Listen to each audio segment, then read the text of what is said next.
For the last section on this chapter 9's lecture, we're going to look at the female as batterer. And I wanted to read the short case history. This is told from the perspective of the female in this relationship. This is a case history in a text called Mark and Cheryl Running for Our Lives. And as Cheryl describes this event, it goes like this.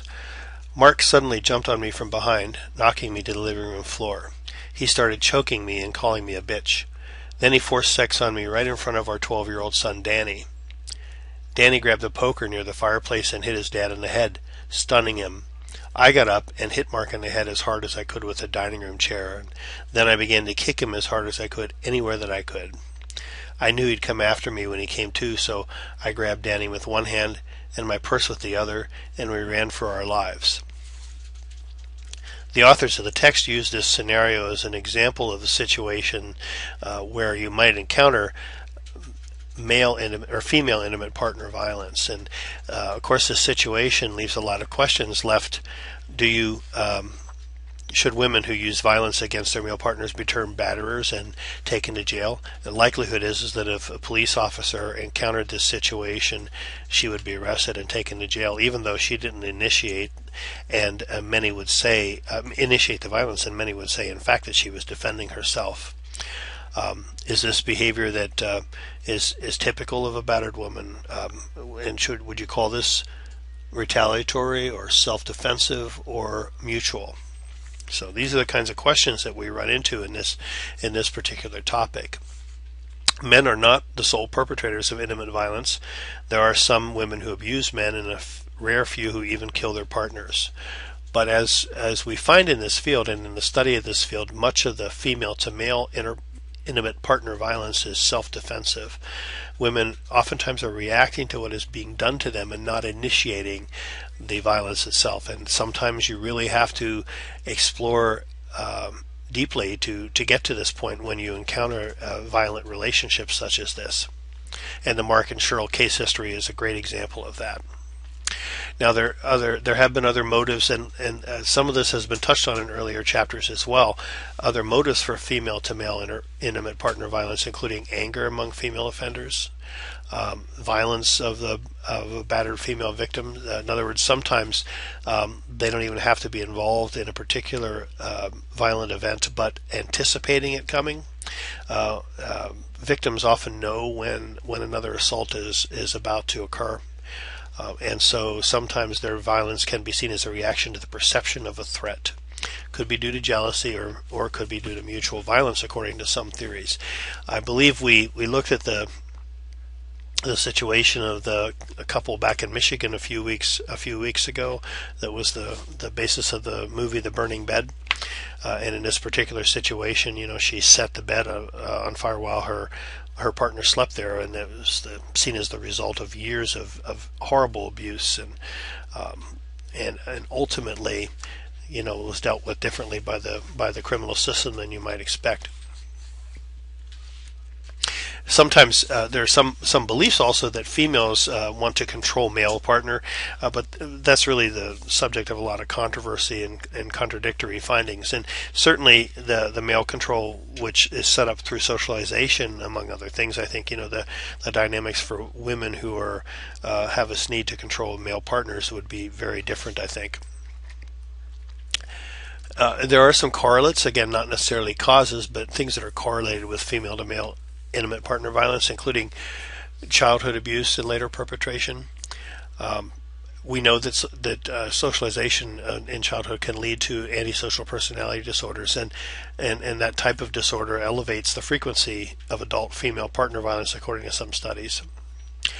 Mentioned earlier, jealousy. Female offenders tend to be especially jealous and less trusting than nonviolent women. There are studies that look at whether or not women react out of a sense of powerlessness, much like males do. Men who are feeling powerless may react with violent behaviors, but this has not been something that really has been borne out in any studies so far. Female perpetrators are at a greater risk for suicide than male perpetrators. Earlier in an earlier section of this lecture, we talked about male perpetrators being a bit of higher risk, but that was as compared to the non-perpetrating male population. So women are even more at risk when they are perpetrators for this. And again, anxious attachment style seems to be predictive of intimate partner violence for both genders.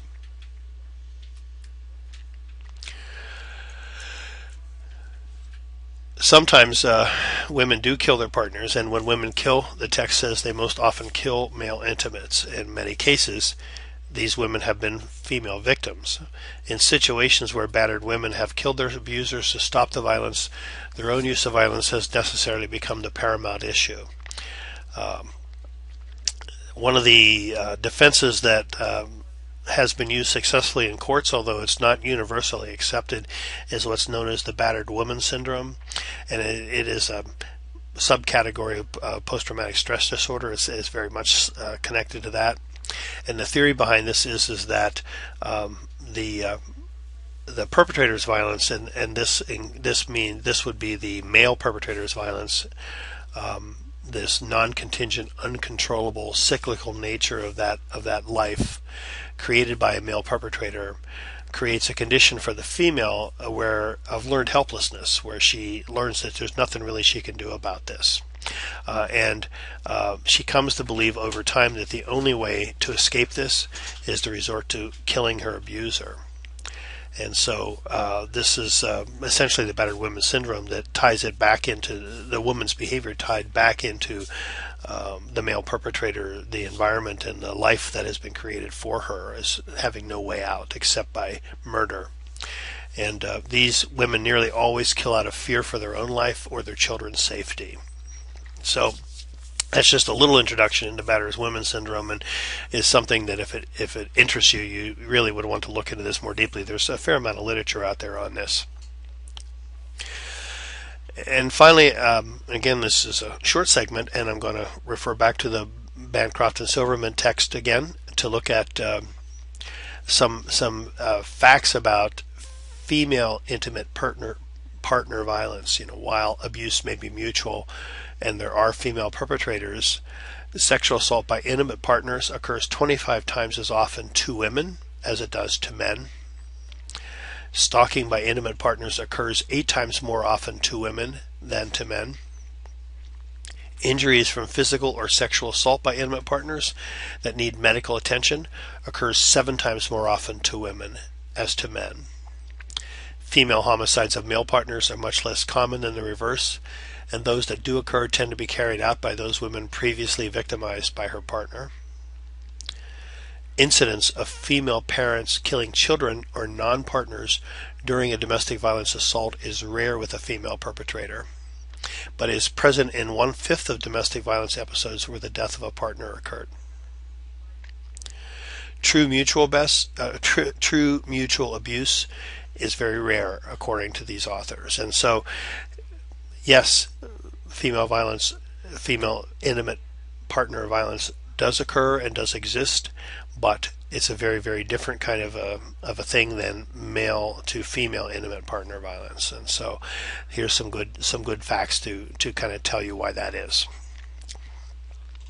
And so with that, we'll conclude our lecture for Chapter 9 on the batterers and understanding them. And please let me know if you have any questions.